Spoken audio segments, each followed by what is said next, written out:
భూమి మీద తరతరాల రాబడి నిర్ణయం మీదే. ఎకరా భూమిని మన ముత్తాతలు వందల్లో కొన్నారు, మన తాతలు వేలల్లో కొన్నారు, మన తండ్రులు లక్షల్లో కొన్నారు, మనం కోట్లల్లో కొంటున్నాం. భవిష్యత్తులో ఫీట్లల్లో కొనాల్సి వస్తుంది. భావితరాలు బాగుండాలంటే మనం ఈ తరం ఆలోచనపై ఆధారపడి ఉంటుంది. ఆలోచన మీదే. కష్టమైన కొద్దిగా ధైర్యం చేసి ఒక ప్లాట్ను మీ సొంతం చేసుకోవడం మంచిది.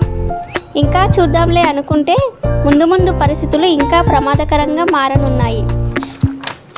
కుదిరితే 1 ఎకరం కొనండి, లేకపోతే ఒక 500 గజాలు కొనండి. అది కాకపోతే 150 గజాలైనా కొనండి.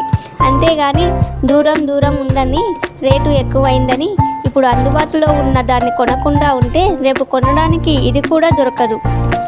ఇక ఆలస్యం ఎందుకు ఫ్రెండ్స్? ఫ్రీ సైట్ విజిట్ కోసం కాల్ చేయండి. సైట్ విజిట్కి రండి.